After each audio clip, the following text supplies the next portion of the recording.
Bismillahirrahmanirrahim. Ila hadratin nabiyil mustafa Muhammad sallallahu alaihi wasallam wa ala alihi wa sahbihi ajma'in. Lahumul Fatihah. A'udzu billahi minasy syaithanir rajim. Bismillahirrahmanirrahim. Alhamdulillahi rabbil alamin arrahmanir rahim maliki yaumiddin. Iyyaka na'budu wa iyyaka nasta'in. Ihdinas siratal mustaqim siratal ladzina an'amta 'alaihim ghairil maghdubi 'alaihim waladdallin. Rabbi firli wa liwalidayya amin. Hadiyatan minna ila arwahi masyayikhina wa li muallimina wa li murabbi ruhina wa liman ajazana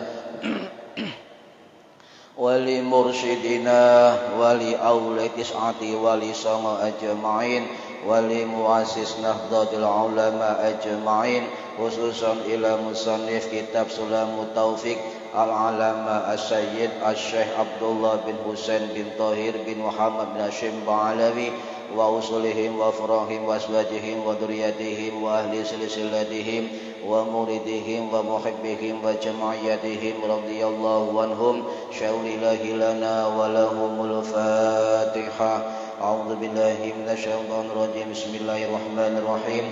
Alhamdulillahi rabbil alamin arrahmanir rahim maliki yaumiddin. Iyyaka na'budu wa iyyaka nasta'in. Ihdinas siratal mustaqim siratal ladzina an'amta 'alaihim ghairil maghdubi 'alaihim waladdallin. Rabbi firli wa liwalidayya amin. ثم إلى آبائنا وأمهاتنا وجداتنا وجداتنا وإلى روح من فتح هذه القرية ومن أقامها ولجميع المسلمين والمسلمات والمؤمنين والمؤمنات الأحياء منهم والأموات غفرهم الله. لهم الفاتحة. أعوذ بالله من الشيطان الرجيم. بسم الله الرحمن الرحيم. الحمد لله رب العالمين الرحمن الرحيم مالك يوم الدين. إياك نعبد وإياك نستعين. اهدنا الصراط المستقيم صراط الذين أنعمت عليهم غير المغضوب عليهم ولا الضالين. رب اغفر لي ولوالدي آمين. بسم الله الرحمن الرحيم. الحمد لله رب العالمين.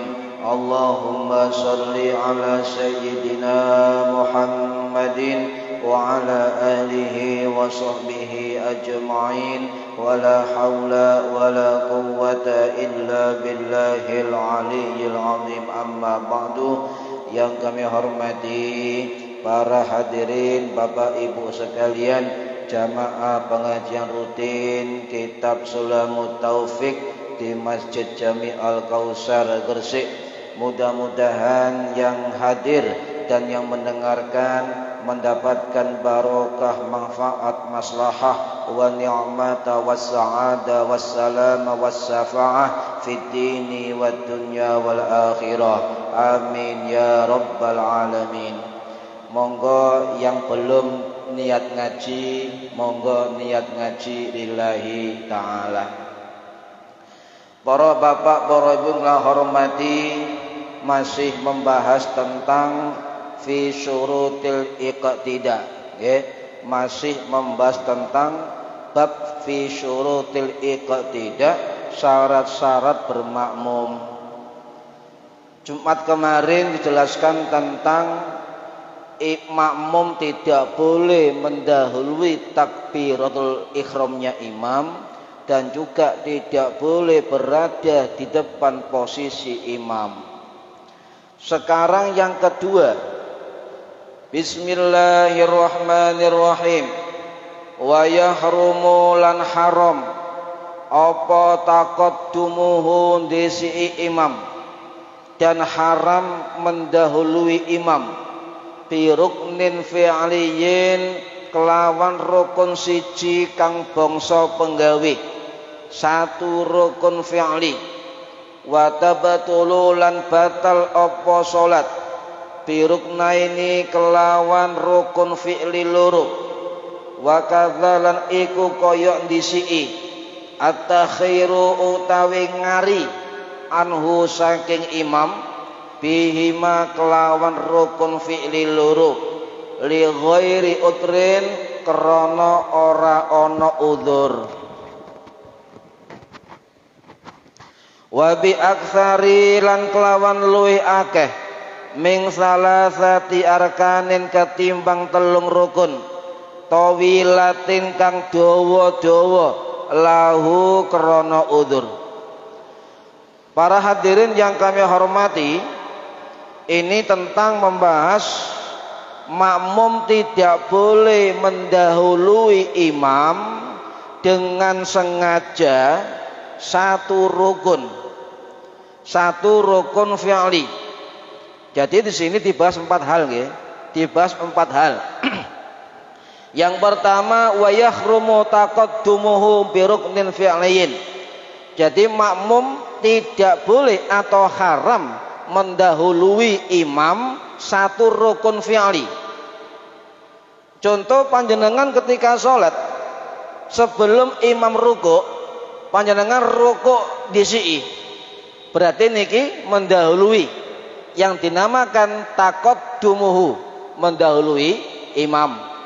Maka hukumnya haram. Loh. Jadi barang haram enggak perkara panganan, tidak perkara yang bersifat muamalah, nafkah, tapi juga kalau ada makmum yang mendahului imam walaupun satu rukun itu wayah rumu, hukumnya haram, tetapi tetap sah, ya, tetap sah, tetapi berdosa.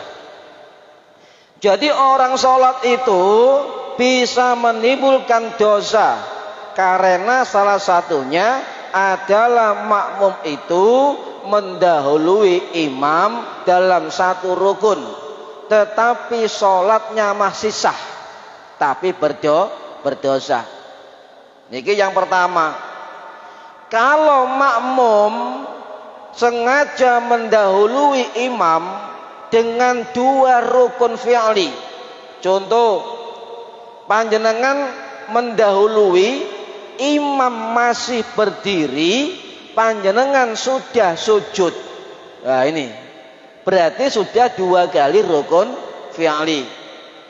Kalau makmum ini mendahului 2 rukun fi'li dari imam, maka hukumnya batal.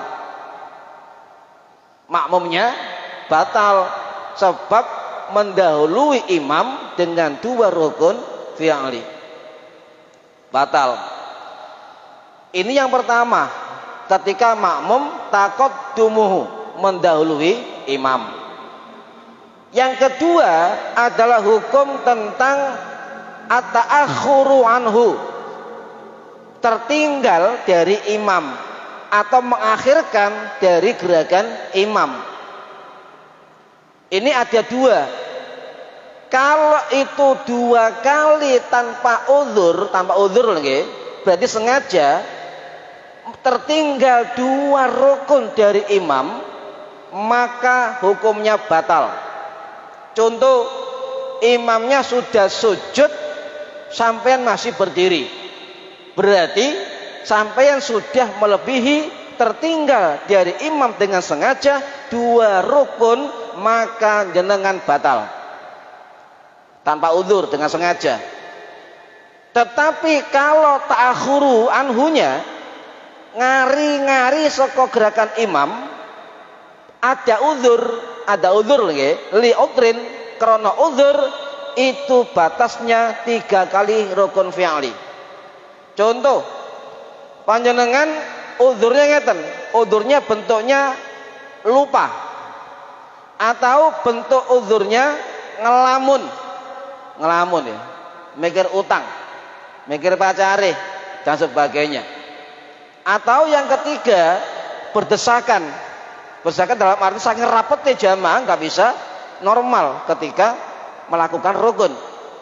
Nah, langsung panjenengan, kalau walaupun panjenengan ada uzur kayak lupa yang tadi, dalam 3 kali gerakan imam tertinggal, maka panjenengan batal.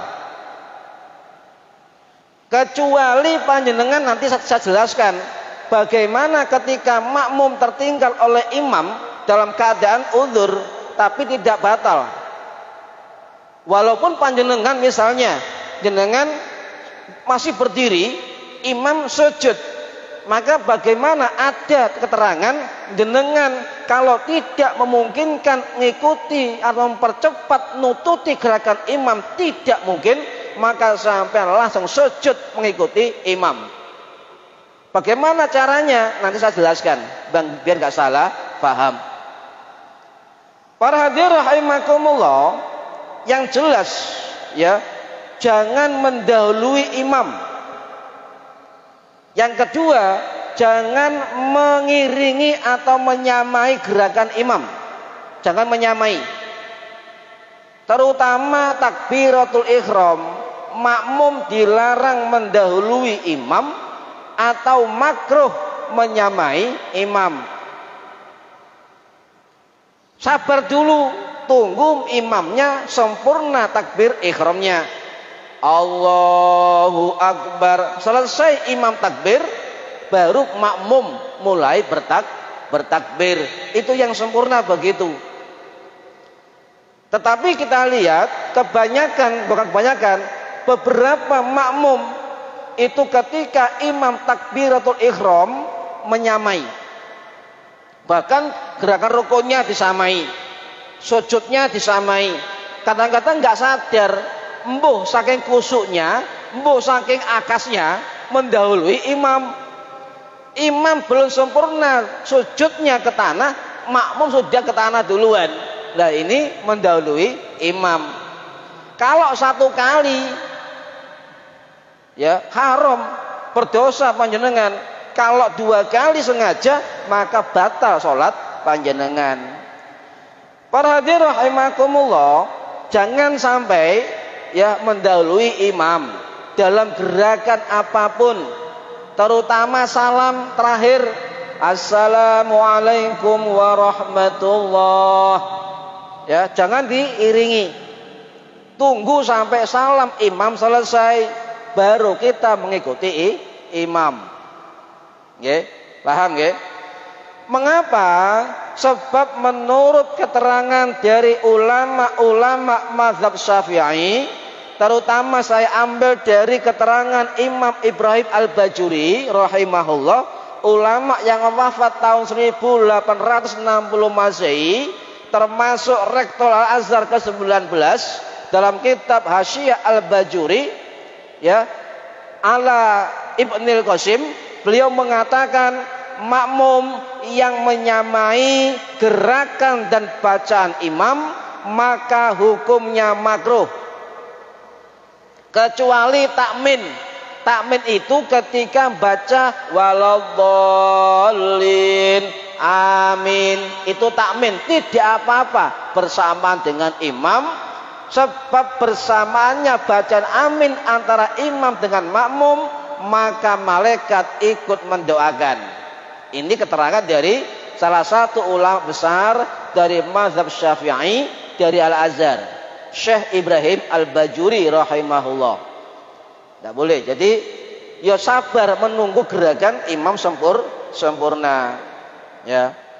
Bahkan tegas diterangkan oleh Al-Hafidz Syekhul Islam Al-Imam Ibnu Hajar Al-Asqalani Asy-Syafi'i yang wafat tahun 1449 Masehi di Kairo, dalam kitabnya Fathul Bari syarah kitab Sahih Bukhari, beliau mengatakan bahwa haram mengangkat kepala sebelum imam.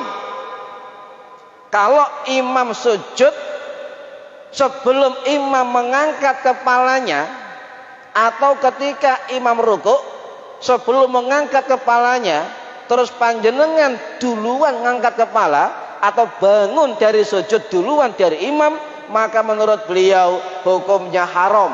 Dan jumhur ulama Syafi'i mengatakan jika terjadi demikian dengan sengaja, maka orang makmum itu berdosa, tetapi sholatnya tetap sah, sebab masih satu kali gerakan rukun yang didahului.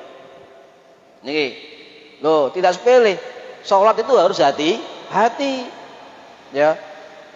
Harus hati-hati sholat. Tidak boleh kemudian saya khusyuk kok, saya khusyuk, imamnya gak khusyuk. Ya, ojo rumangsa. orang jamaah itu pasti diterima oleh Allah Subhanahu wa taala. Makanya orang-orang nyun sewu yang kurang sempurna atau kurang mengenai bacaan sholatnya atau tidak khusyuk sholatnya, maka berjamaahlah, ya, berjamaahlah dengan imam, ya, itu pasti akan diterima oleh Allah Subhanahu wa taala. Para hadirin rahimakumullah, bagaimana yang benar? Kalau yang benar berarti kita harus meniru Kanjeng Nabi Muhammad sallallahu alaihi wasallam. Ada praktek nubuwah, praktek kenabian di dalam sholat. Nanti ada riwayat yang saya ceritakan. Salah satunya adalah riwayat dari sahabat Al-Bara' bin Azib Al-Ansari yang wafat tahun 690 Masehi di Kufah. Beliau meriwayatkan sebuah hadis riwayat Bukhari Muslim mengatakan, kami terbiasa sholat di belakang Kanjeng Nabi Muhammad sallallahu alaihi wasallam, ya, maka tidak ada seorang pun yang mendoyongkan tubuhnya hingga Nabi sempurna membaca Sami Allahu liman hamidah, baru sahabat bangun dari rukuk. Dan tidak ada makmum atau sahabat yang mendoyongkan atau merubah gerakan tubuhnya sebelum Kanjeng Nabi sujud dahinya sampai ke tanah, baru sahabat ikut sujud. Itu yang sempurna. Tidak kemudian ketika imam Allahu Akbar Sami Allah melok, ya ukurannya adalah yang penting tidak mendahului dan menyamai imam. Tetapi sempurna sunnahnya adalah imam selesai dulu secara sempurna gerakan dan bacaannya, baru makmum ikut imam. Sami Allahu liman hamidah, baru makmum Sami Allahu liman hamidah. Arah sujud Allahu Akbar. Tadi riwayat tadi sampai dahi Nabi menempel ke arah sujud, sahabat baru bergerak ke arah sujud. Ini adalah hadis sahih Bukhari Muslim. Tapi kenyataannya kita lihat jamaah-jamaah di mana-mana, ketika imam Allah langsung Allahu Akbar nututi imam. Tidak apa-apa, ukurannya jangan sampai mendahului, yang kedua jangan sampai menyamai gerakan dan bacaan imam. Yang ketiga yang sempurna adalah selesai dulu secebita mamil fi'ali dengan gerakan sempurna imam, baru makmum ikut. Ini kan contoh gini, contoh ya, ketika takbir ihram imam Allahu Akbar, baru makmum Allahu Akbar memulai sholat. Ketika imam ruku Allahu Akbar, baru makmum Allahu Akbar. Ketika imam iktidal Sami Allahu liman hamidah, gerakan dan bacaan selesai, baru makmum ikut iktidal. Ketika imam sujud Allahu Akbar sampai Nabi menempelkan dahinya ke tempat sujud, baru sahabat mengikuti. Berdiri juga sama, sujud berdiri Allahu Akbar, sudah berdiri baru makmum ikut berdiri. Itu adalah sunnah Kanjeng Nabi Muhammad sallallahu alaihi wasallam. Ini kalau sudah terbiasa segera ngikuti, yang penting itu tadi ya, dua ukuran. Jangan mendahului imam dan diusahakan jangan menyamai gerakan imam. Paham ya? Nah, itu sih penting, ada ukurannya. Sekarang gini pertanyaannya, kenapa? Karena apa? Tidak setiap orang itu faham tentang bagaimana cara-cara bermakmum yang baik sesuai petunjuk Kanjeng Nabi, sesuai pelajaran para sahabat, sesuai keterangan para ulama, sementing jamaah. Nah, kenapa kadangkala orang itu terbiasa mendahului atau menyamai imam, terbiasa. Ya, kadang-kadang kita lihat di mana, masjid mana itu kadang-kadang begitu. Ini mengapa kok begitu? Ada 3 faktor menurut para ulama. Yang pertama, orang yang terbiasa sholat mendahului imam itu karena faktor tidak tahu, tidak paham, tidak ngerti. Ini yang pertama. Kalau tidak tahu, tidak paham, tidak ngerti ya sudah, tidak berdosa, nggak ngerti, nggak paham, ya. Tetapi kalau misalnya ya faktor yang kedua adalah ikut-ikutan jamaah lain. Ada jamaah ikut ya, ikut-ikutan. Yang ketiga, ini menurut riwayat hadis dari sahabat Abu Hurairah radhiyallahu an. Abu Hurairah ini nama panggilan. Nama aslinya adalah sahabat Abdurrahman bin Sakhr al-Asdi ad-Dausi rahimahullah yang wafat tahun 678 Masehi, dikubur di Jannatul Baqi Madinah. Beliau mengatakan, kenapa? Tuh, orang yang mendahului imam itu sudah ada zaman sahabat. Jadi sampai apa Kanjeng Nabi niku dawuh melalui Abu Hurairah, alladzi yarfa'u ra'sahu wa yakhfiduhu qabla al-imami fa innama nasiyatuhu biyadi syaitonin. Ya.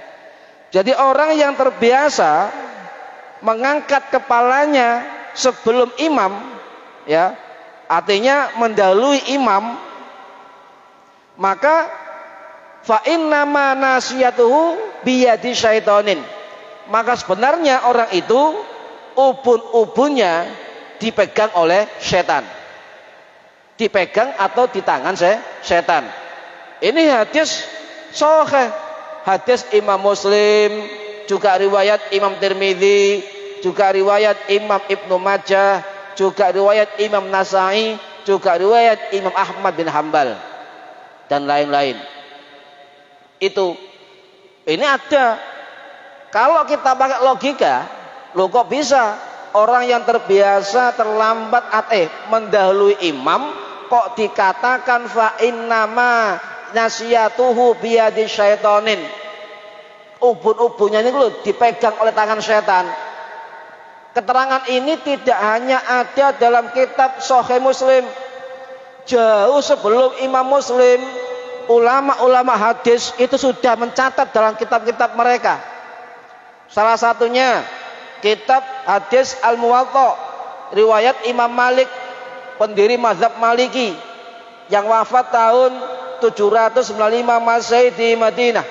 Juga ada hadis seperti ini. Juga ada keterangan dari Imam Al-Bazzar. Imam Al-Bazzar ini ulama tabi'in yang wafat tahun 904 Masehi.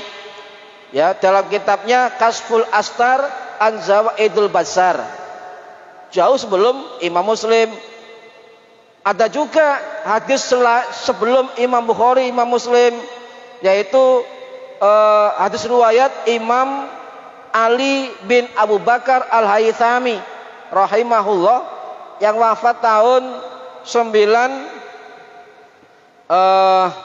lupa berapa ya Masehi. Itu juga mengatakan, ada hadis dalam kitabnya Al-Majmu' Zawaid Mambaul Fawaid. Juga ada dalam kitab Al-Musannaf karangannya Imam Abdul Razzaq As-San'ani Al-Yamani, ulama tabi'in yang wafat tahun 826 Masehi. Ada.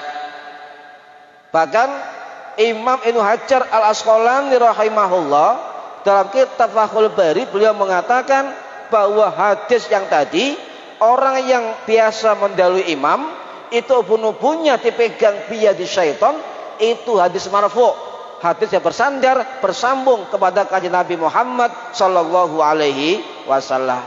Ini makanya ini banyak orang yang ketika sebelum sholat itu membaca An-Nas, qul a'udzu birabbin nas, malik apa? Ila An-Nas, ya. Kenapa? Oh, kita ikut amalannya Imam Ghazali. Ya. Imam Ghazali itu kalau mau sholat terbiasa dengan membaca surat An-Nas. Kalau panjenengan dikatakan orang dari mana sumbernya amaliyah membaca An-Nas belum sholat, maka jenengan jawab, kita ikut amaliyah Imam Al-Ghazali rahimahullah yang wafat tahun 1111 Masehi di Iran. Dalam kitab Bidayatul Hidayah, loh jelas, loh nggak ada, Nabi nggak pernah mengatakan kata siapa. Kalau ingin berlindung dari setan maka bacalah An-Nas, ya. Tetapi tidak ada yang mengatakan di mana letaknya membaca An-Nas. Sebelum tidur bisa, sore hari bisa, pagi hari bisa, dan dimanapun kita berlindung kepada Allah melalui surah Al-Quran boleh, boleh. Jadi Imam Ghazali itu kebiasaan beliau setiap mau sholat sunnah, setiap mau sholat wajib, beliau selalu mendahului dengan bacaan Qul a'udzu birabbin nas. Paham ya? Mulai krungu wong loh, iku maca An-Nas kate sholat. Berarti ikut dari Imam Al-Ghazali, ya. Al-Ghazali tidak kemudian berani mengatakan ini amaliyah, benar tidak, pasti punya guru-gurunya. Imam Ghazali itu punya guru yang namanya Imam Al-Haramain atau Imam Al-Juwaini, mufti Mekah Madinah waktu itu. Kemudian punya guru juga namanya Al-Baqilani, ulama Syafi'i besar pada abad 1000 Masehi. Juga punya guru namanya Imam Malik, punya guru namanya Imam Yahya, punya guru terus sampai Ibnu Umar, sampai Kanjeng Nabi. Ini sanad keilmuan jelas, ya, tidak jangan ragu-ragu. Nahdlatul Ulama gudangnya sanad, gudangnya kitab-kitab kuning, gudangnya sanad keilmuan. Nah, kok membahas An-Nas ya. Baik lagi para hadirin, jadi mendahului imam dalam gerakan rukun fi'li satu rukun, maka di kitab Sulamut Taufik dikatakan wa yahrumu haram, berdosa. Tapi sah, tapi berdosa.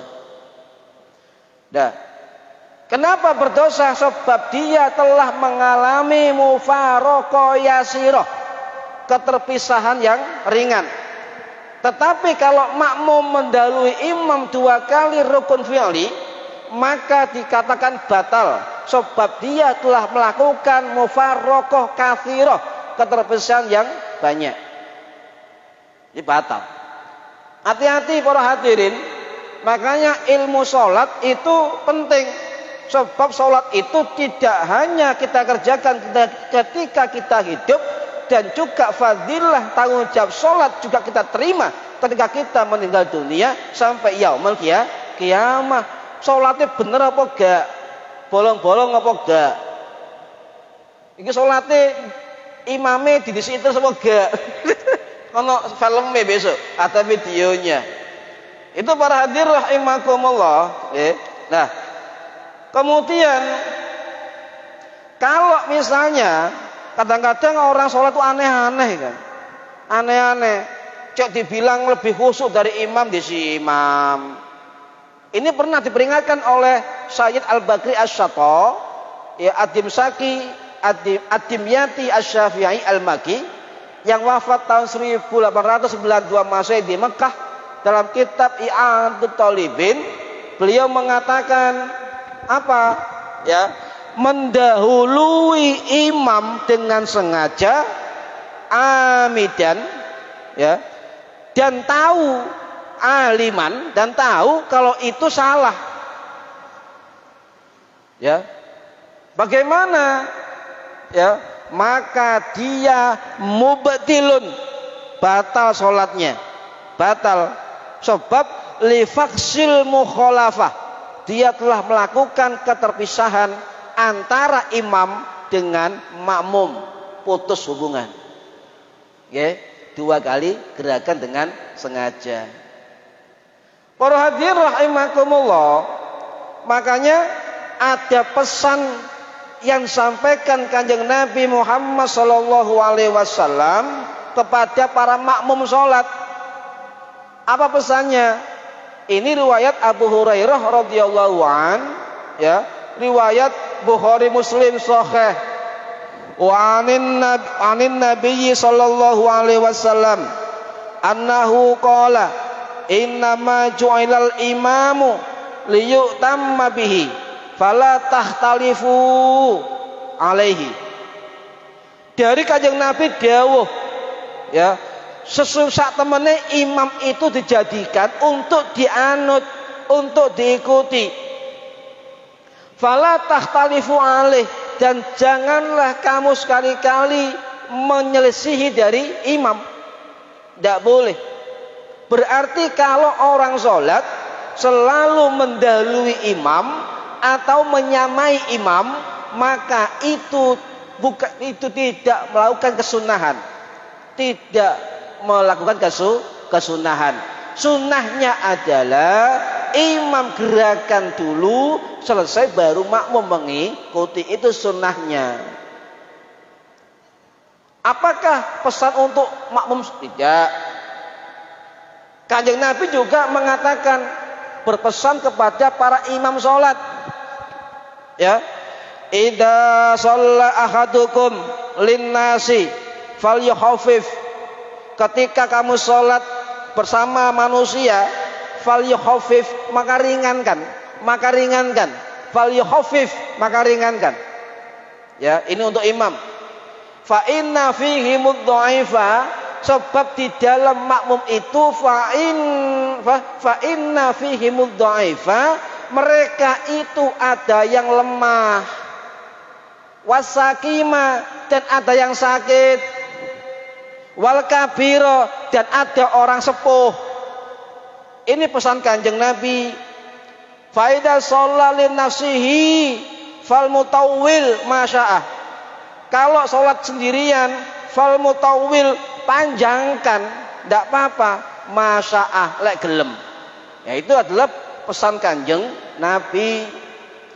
Maka tidak boleh ketika orang dipandang bacaannya bagus, dipandang hafal Al-Quran, dipandang pak alim apapun, kemudian dia ngimami dengan sangat panjang, maka itu tidak disukai oleh Kanjeng Nabi Muhammad sallallahu alaihi wasallam.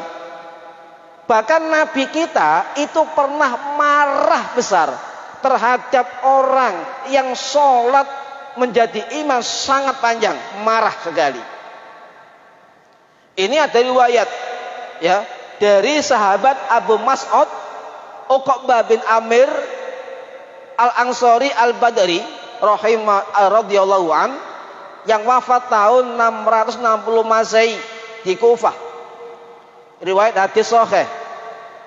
Telah datang seorang laki-laki menghadap Nabi Muhammad sallallahu alaihi wasallam. Kemudian laki-laki tadi berkata kepada Nabi, wahai Rasulullah, demi Allah, ketika saya sholat subuh tadi, saya mufarokoh, saya mengakhirkan sholat berpisah dengan imam, sebab si fulan yang jadi imam sholatnya sangat panjang, Kanjeng Nabi. Ketika Nabi menerima info ini, Nabi, kata Abu Mas'ud Al-Badri, mengatakan, saya tidak pernah melihat Nabi semarah itu. Akhirnya Nabi mengatakan, ya ayuhan nas, wahai manusia, inna minkum munaffirin, ya, janganlah kemudian kamu menyebabkan orang lari, ya, jangan menyebabkan orang lari, kedauan sholatnya, sehingga ada munaffirin, orang yang lari dari sholat, ya. Faman sholla bin nasi, barang siapa yang sholat bersama manusia, fal yujis, maka ringankan, maka pendekkan, maka mudahkan. Fa inna fihi mudha'ifa, sebab di dalam makmum itu banyak orang-orang lemah, wal kabiro, dan banyak orang-orang sepuh, wadzal hajati, dan banyak orang punya keperluan. Sehingga Nabi mengatakan jangan panjang-panjang ketika seseorang menjadi imam sholat. Sampai sholat duhur, ketika ada orang-orang proyek istirahat maunya sholat pendek, sampean ketika siri moco surat Al-Baqarah, ya ketahuan. Maka lek ono imam yang panjang sholatnya, sampean ada keperluan, langsung sampean mufarokoh, pisah karo imam, langsung sholat dewe, nggak apa-apa. Jadi misalnya imamnya moco Al-Waqi'ah, waduh Al-Waqi'ah, ikatnya kerja, mau kerja telat ini kan, lah sampai di hati langsung mengucapkan saya mufarokoh dengan imam, langsung sampean sendirian, tidak apa-apa, tidak apa-apa. Walaupun di tengah jamaah, tidak apa-apa. Tapi di hati sudah niat mufarokoh, niat pisah dengan imam, boleh. Jadi imamnya orang rakaat, dengan pun salam, assalamualaikum, wassalamualaikum, apa-apa. Boleh. Kalau imamnya sangat panjang dan kita punya keperluan, boleh.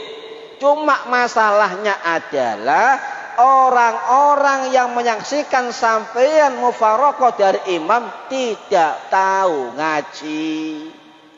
Akhirnya aliran baru, itu susah. Itu susah. Perhatian rahimakumullah, kalau ingin detail tentang keterangan Nabi itu berpesan kepada para imam sholat jangan panjang-panjang. Itu ada dalam kitab Umdatul Ahkam min kalami khairil anam. Itu detail dijelaskan tentang ini. Karangannya Al-Hafidh Al-Imam Abdul Ghani Al-Maqdisi Al-Hambali yang wafat tahun 1203 Masehi. Lah, ada Imam Abdul Ghani Al-Maqdisi Al-Hambali bersama sepupunya yang bernama Imam Ibnu Qudamah Al-Maqdisi Al-Hambali yang wafat tahun 1223 Masehi. Dua-duanya itu berguru kepada Syekh Abdul Qadir Al-Jilani, juga berguru kepada Imam Ibnul Jauzi rahimahullah. Ya. Dari Syekh Abdul Qadir Jilani tidak hanya ahli thariqah, tidak hanya ahli tasawuf, bahkan beliau juga ahli fikih, menghasilkan murid-murid yang ahli fikih. Contoh Abdul Ghani Al-Maqdisi Al-Hambali menjadi ulama besar dalam mazhab Hambali. Juga Imam Ibnu Qudamah Al-Maqdisi Al-Hambali menjadi ulama besar dengan kitabnya Al-Mughni. Loh, ya. Ini contoh bukti Syekh Qadir Jilani ahli fikih juga, sebab muridnya tidak hanya tasawuf, thariqat, juga termasuk ahli fikih. Para rahimakumullah, beliau Syekh Abdul Ghani dalam kitab Umdatul Ahkam itu banyak menceritakan tentang ya pesan-pesan Kanjeng Nabi, terutama hadis tadi, ya, hadis tadi. Hati-hati. Bahkan yang sewu Imam Ibnul Jauzi, guru kedua beliau yang wafat tahun 1200 Masehi. Beliau mengatakan dalam kitab Talbis Iblis. Jadi Ibnul Jauzi yang wafat tahun 1200 Masehi ngarang kitab namanya Talbis Iblis. Isinya tentang godaan setan iblis terhadap para ulama, para orang zuhud, para orang wirai, al-ibadah. Loh, ini jelas di situ. Ya. Ibnul Jauzi. Perlu saya luruskan para hadirin, Ibnul Jauzi rahimahullah itu bukan ulama salafi. Sering dikutip oleh ustaz-ustaz salafi. Wahabi bukan. Karena Wahabi itu muncul tahun 1830-an Masehi, abad 18. Sedangkan Ibnul Jauzi meninggal tahun 1200 Masehi. Aduh jarake. Masa abad 12 abad 11 dituarik jadi ulama Wahabi. Salah bro. Ayo kita buka sejarah. Memang betul salah satu guru besar dari Ibnul Jauzi Al-Hambali ada bernama Syekh Abdul Wahab Al-Anmati. Bukan Abdul Wahab Wahabi.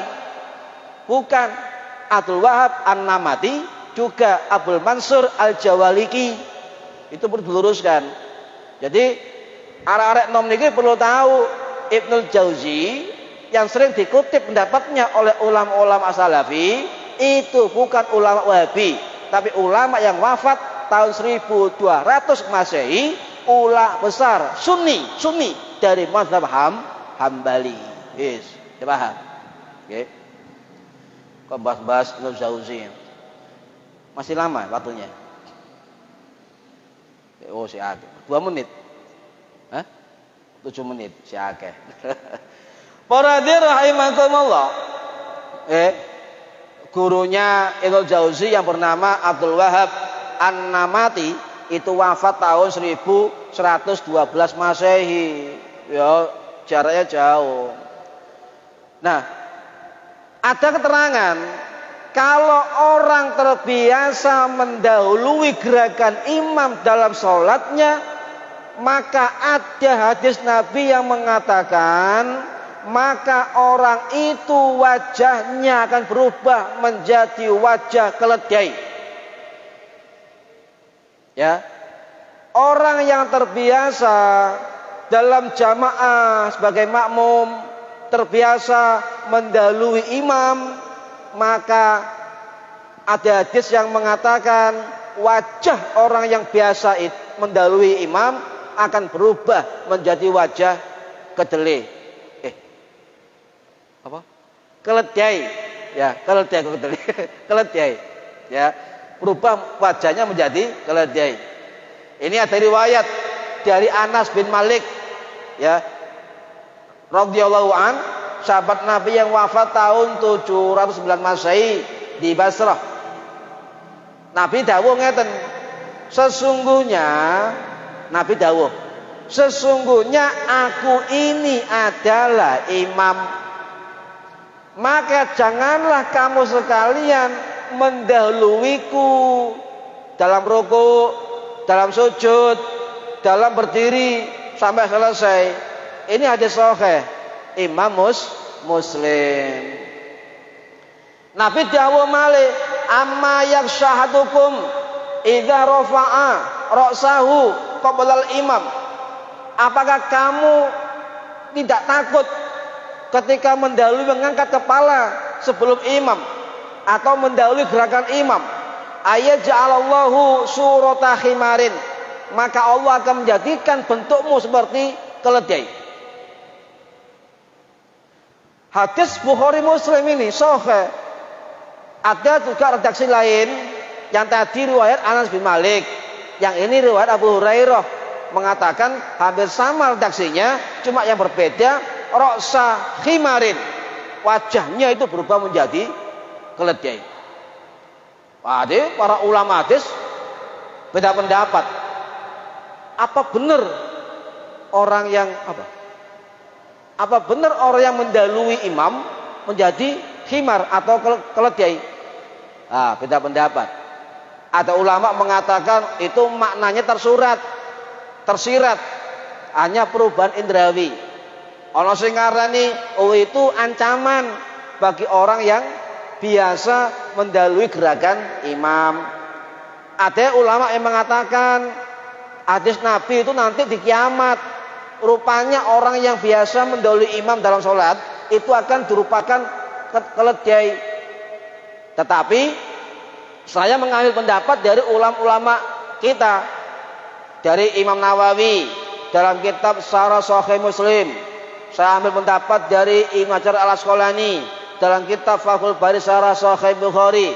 Saya ambil kitab juga dari keterangan Sayyid Siddiq Hasan Khan, ulama India, dalam kitab Ad-Dinul Khalis.